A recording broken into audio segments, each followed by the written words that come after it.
This podcast is for educational and entertainment purposes only. Listener discretion is advised as some cases contain graphic content. We mean no disrespect to anyone we discuss in this podcast except our exes.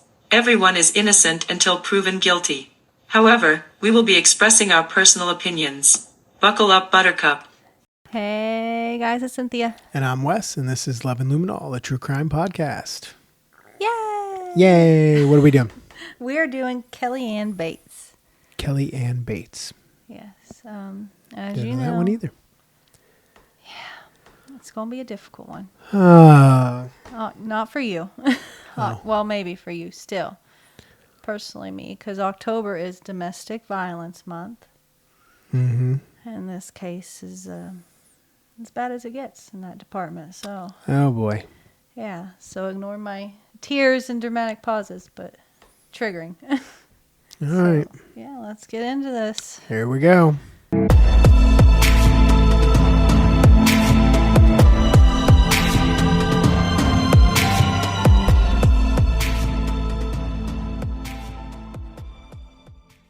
All right, so you haven't heard of her. I have Surprising.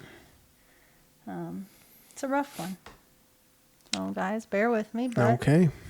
Kellyanne Bates, and she's just the ripe age of 17. Okay. Already you're like, oh. But, and here's a picture of her. That's her right Okay.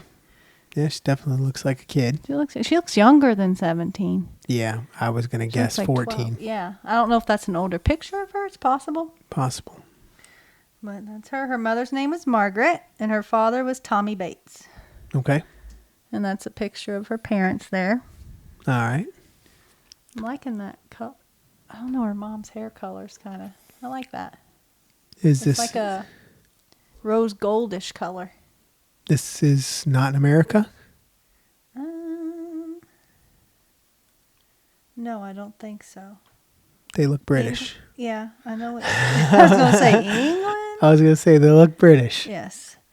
But Kelly loved playing sports, and she wanted to become a teacher.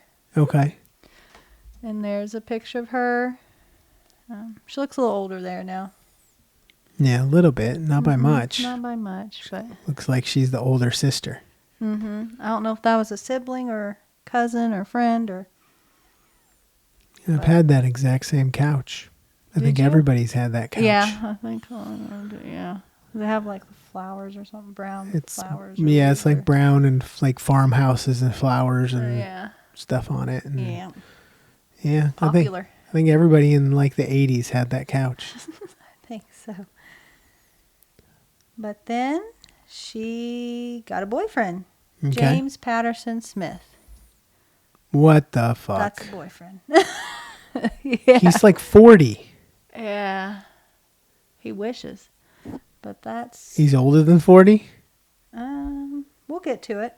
Okay. We'll get to it. But that's her boyfriend Lovely. that she met when she was 14 years old. Okay. She was babysitting for one of his friends. And I don't know. He decided that... He wanted to groom a 14-year-old. Yeah. All right. He volunteered to walk her home that night to, quote, keep her safe. Sure.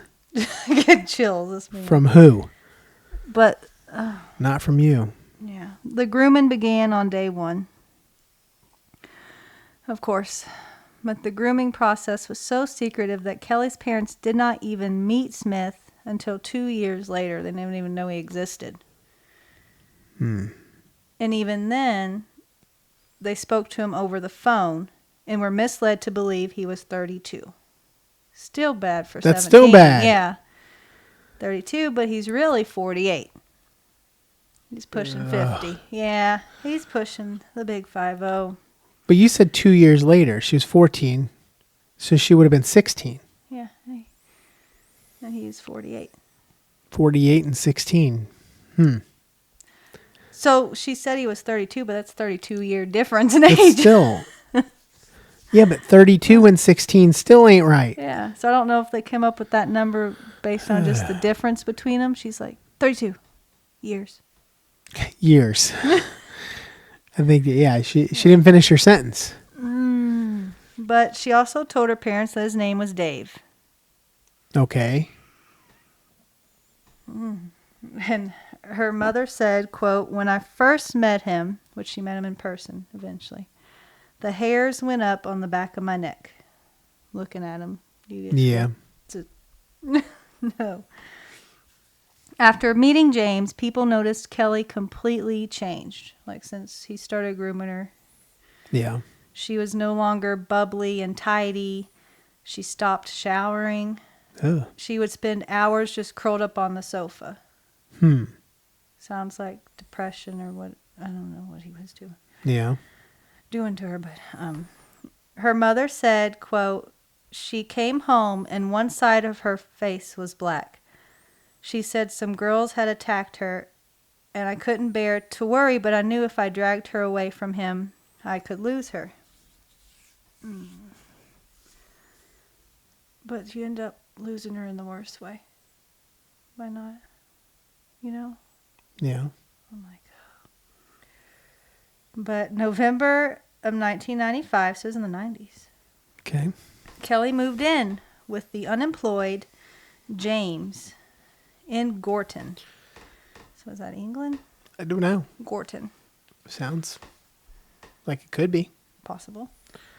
Her parents didn't like it, but agreed as long as she stayed in regular contact. I don't know.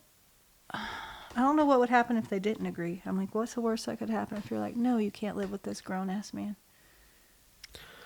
Like, I would have said no. Yeah, I would have too. I'd been like, no, you're going to be in regular I would have been contact calling the because cops. you live here. Yeah, like, no. Sorry. One day, Kelly came home and told her parents that she had a new job and that she wouldn't be able to see them as much. Okay.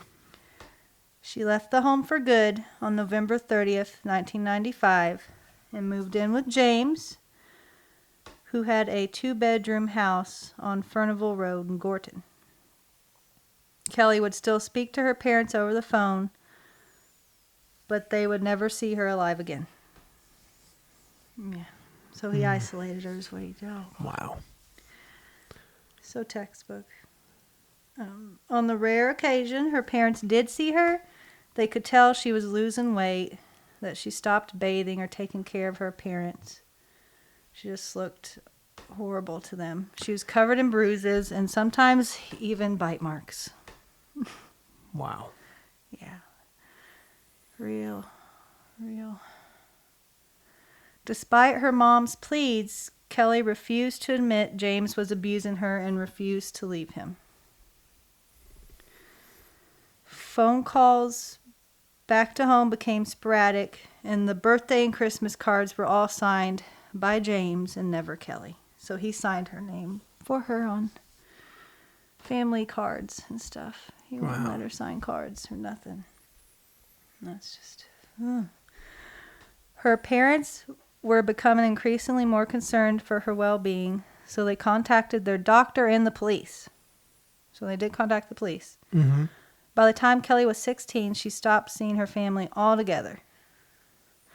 That year, Margaret received birthday and anniversary cards that were supposedly from her daughter, but they weren't in her handwriting. They were James. So, like, there was notes, but it was not written by Kelly. He wrote them.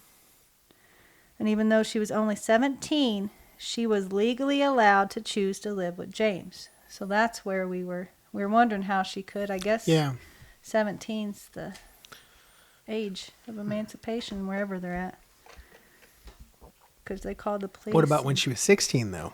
16? No, but now that she's 17, it says now that even though she's only 17 now, she could choose. But back when... Okay. Back then, yeah. They could have said no back then, but Yeah. they didn't. They didn't. Okay. Yeah, but Kelly, again, kept coming up with black eyes and kept saying she was jumped by random girls. James kept Kelly in a hole in the floor sometimes. Like he had a little crawl space hole thing where he kept her. Margaret contacted the local police and expressed her abuse concerns. and they gave her a domestic abuse pamphlet to give to Kelly, and then told her to encourage Kelly to come in. Like that was going to do anything. They don't... Drives me nuts because they don't understand the amount of fear this poor child is in. Child, she's 17, but child nonetheless. Yeah. The amount of fear she's in, and to think that she can willingly get up and walk out of that house on her own to go to the police station is ridiculous. They should have came to the house and been like, do you need me to take you with me? Yeah. Like, do you need to come with me? Blink once if yes, blink Yeah, twice like if you're... don't just say, oh, here's a handout, give this to her. Mm-mm. No. But they couldn't do anything until Kelly came in herself. So I guess they're saying she's an adult. We can't do nothing until she comes in. Which is ridiculous. I think just do a welfare check. That's why I've been like, well, welfare check on her. Yeah. Haven't heard from her. Yeah. Like somebody go out there. But they never checked up on her since she was a legal adult. Her parents were afraid to go check on her themselves because they were afraid she would get mad and pull more away from them. But I don't know how farther away she can get. She wasn't talking to them. Yeah. I think I would took the risk. And that's another thing that drives me. People are like, I don't want her mad at me. Well, she can be mad at you, but she'll be alive. Yeah. That's the thing. Exactly. She'll be mad, but she'll be okay. She'll be safe. I'm like, oh. And they do regret that decision every day. They regret not going over there and taking her. And they regret it every day. But April 16th, 1996, James walked into the Greater Manchester, there you go, Manchester. That's definitely UK. Police station and said Kelly was dead. Yeah. Police rushed to the scene and found her naked and lifeless on the bathroom floor. And this animal claimed that they were, quote, going at it in the bathtub and she accidentally drowned. Of course. Yeah. He claimed he tried to resuscitate her. However, it was clear that it was not an accident. And this is where, trigger warning, it gets rough. But they found Kelly's blood in every room of the house. So in every room, her blood was in there. Her torture had been going on over a prolonged period of time. Her autopsy showed over 150 separate injuries that were all in different stages of healing. So he's beaten her for a while. In the 4 weeks leading up to her death, she suffered just unimaginable torture and pain. Like nothing I've ever seen.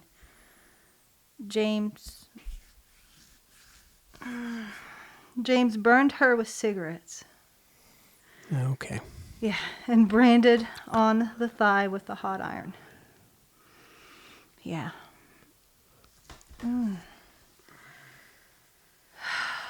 Boiling water was poured over her feet and her butt.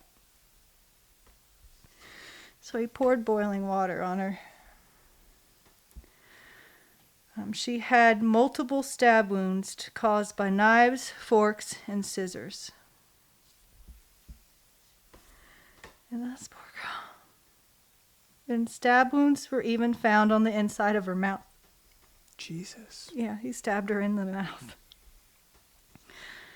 There were ligature marks on her neck indicating that she'd been strangled multiple times. Probably just to make her pass out or something.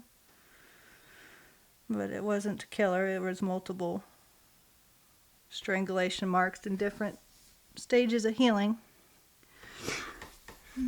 She was also tied to the radiator by her hair. Oh my God. Yeah. I don't even know.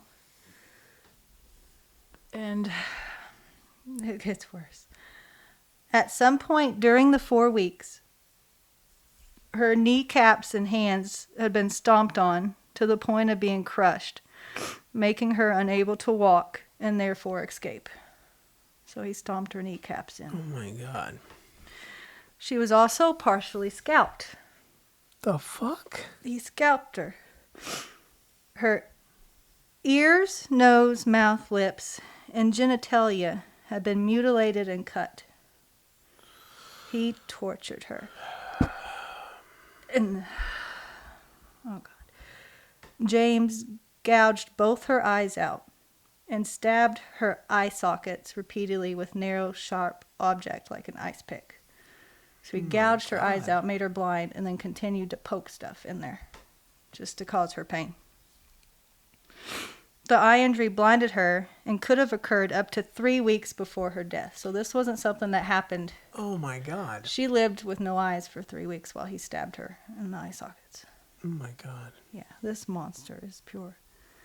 She was starved and hadn't been given water for several days before she died. She had a broken arm. Like, I'm surprised. All this, my God, this is ridiculous. This poor girl. And she'd been beaten over the head with the shower head before being drowned in the tub. So after they came up with the autopsy, all this stuff, and they said, dude, accident my ass. Like, this is for a prolonged period of time. And then finally, he decided to come clean. He said he hit her in the head with the shower head.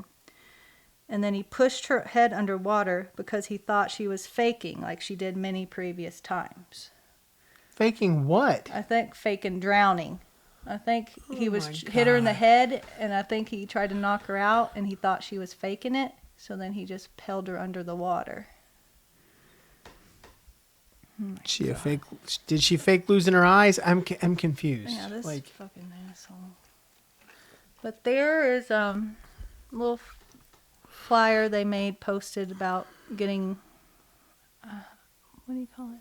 Attention to her case. yeah. Bringing word, but they listed her injuries, and you can see it's ridiculous. Just some of it summarized as like, yeah, fractured arm, crush injuries to both hands, wounds caused by a spade and pruning shears, stab wounds to empty eye sockets. Like, he tortured her. And he had a history of violence towards women. In 1982, he groomed 15-year-old Wendy Mottershead. So he's groomed a teen before. Wendy stated she survived, thankfully, in court that he once held her head underwater in the kitchen sink repeatedly as a method of punishment. Like, he almost drowned her, bring her out. As soon as she got her breath back, almost drowned her again. She said, yeah, that's his thing. Wow. Quote, she said, quote, it frightened me, but you get to the point where you're too frightened to do or say anything. You just took it. I get it. Another woman, Tina Martin, who met James when she was 20, told the court that he used her as a human punch bag. So he's just a piece of crap all around. She stated he would kick and punch her even when she was pregnant with his child. Yeah. This monster. During the trial, James would blame Kelly. Of course. Quote, saying she would put me through hell winding me up. So he's saying it's... oh my God, I've heard that. It's your fault I had to do this. It's your fault I hit you. You shouldn't have made me that mad. Yeah. Yeah. Same shit. That's different. narcissism. Yeah. Oh my God. He claimed that she would taunt him about his dead mother. I'm sure she did. Yeah, I'm sure that's what came Somebody to her who's mind. being beaten constantly and is afraid of you is not going to tease you about your dead mother. No. I'm sorry. No. Because they're afraid that they're going to get it worse. They're not going to say stupid shit like that to make it. I'm not going to say, it's like walking on glass. You're not going to say anything. They're going to barely want to talk. Yeah, you're not going to want to move unless you know, so it's ridiculous. When asked why he tortured her so badly, he stated that she asked him to. Sure. Please gouge my eyes out. Stab the empty wounds. Yeah. Please burn me. Please do this. Scalp me. He said that Kelly had, quote, a bad habit of hurting herself to make it look worse on me. Oh.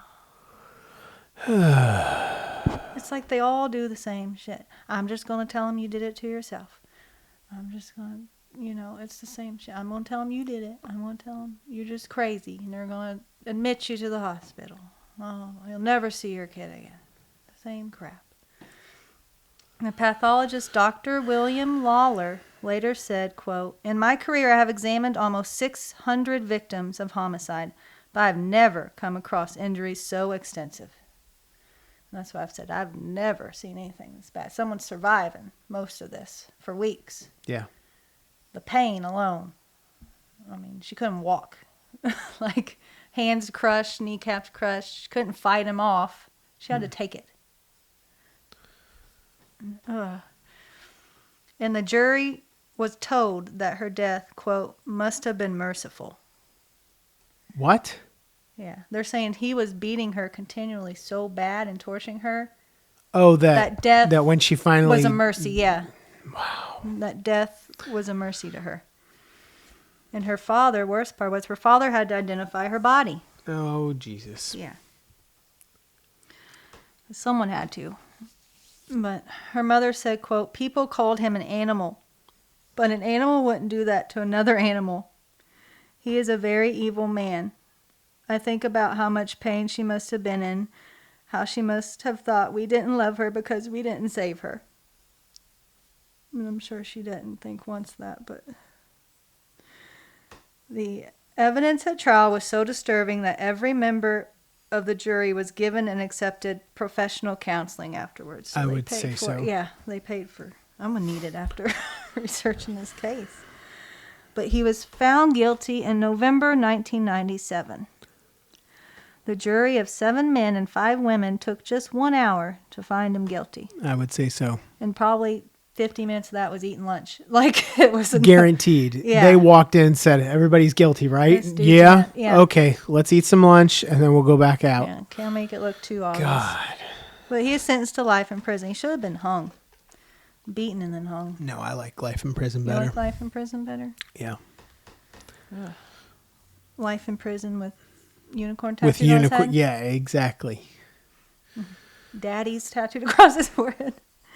Yeah. But, it's a piece of crap. The judge recommended that James serve a minimum of 20 years. Why would there even be a minimum?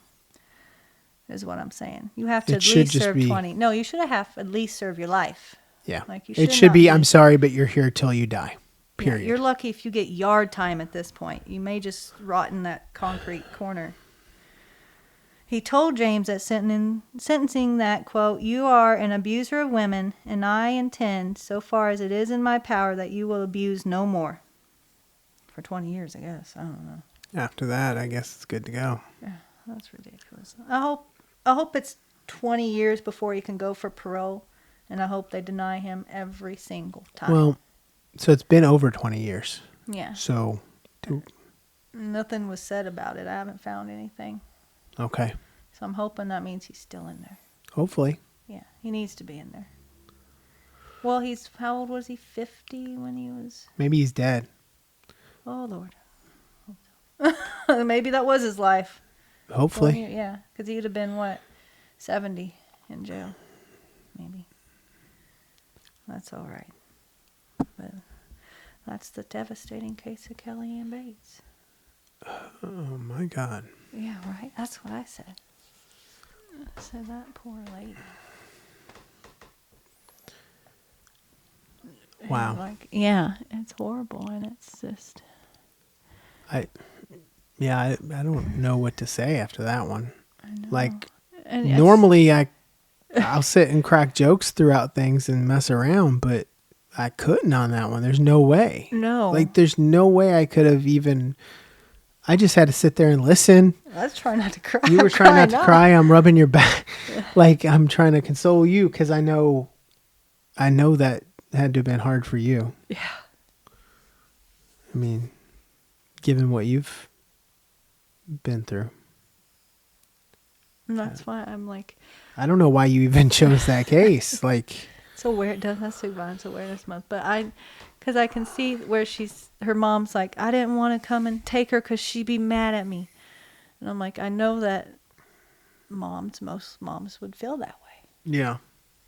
It's like a biting. Just do it. It's like, and then her mom's like, oh, I hope she doesn't think we didn't love her because we didn't save her. Like, no, she probably never thought that. I never thought that. No, she probably wished somebody would, but I don't know, they beat themselves over for it, but I guarantee you it's a sticky situation. Yeah. You don't want to butt into someone's life, but you also want to protect them, and it's just a hard line to walk. Because you're like, I don't want to interrupt your life, I don't want to bother you, but something's not right. I want you to get out of there. Yeah. At the same time, the person being abused is like, I'm afraid if I leave, he'll come after me, come after you. You know, I don't want him chasing us around. He knows where you live, knows where we live. Yeah. And I'm sure itself. At some point a threat to the family was made. Yes, I'm positive. There like not is. To them, but to her. Family like or kids. You leave or you try to leave, and I'm going to take it out on the people you love. Parents. Yeah. But it is horrible. Oh. But that is it.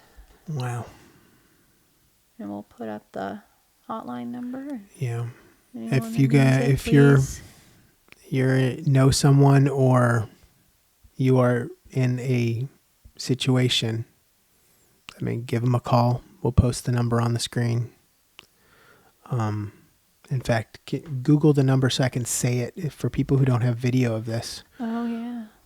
I can say it over the audio.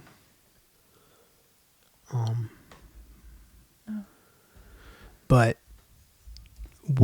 like I said, we'll post it on the video. I'll even post it in the description of the YouTube video on this or the podcast. I'll post it in the description of the audio version of the podcast. But I want to say it out loud in case you don't read it or you're not watching the video. It is 1-800-799-SAFE. That's 1-800-799-7233. Or you can text START to 88788. Either of those will get you to the Domestic Violence Hotline. Mm-hmm. I mean, I consider it like a child abuse case. Like even if you suspect something's happening, it doesn't hurt to call.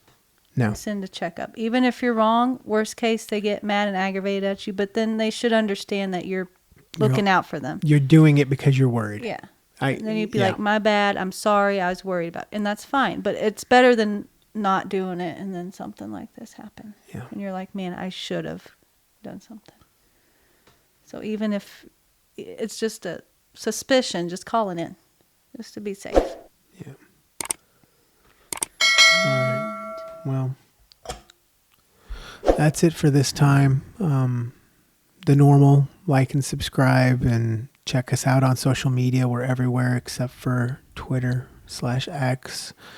loveandluminol.com will get you to all our places online, and whether you want audio or video of our episodes, you can find us where we are on your service. But I don't have anything to add to that except get help if you're in that situation, or if you know someone who is, help them. Don't worry about what they think of you. Just get it done. Do it. Save them. Mm-hmm.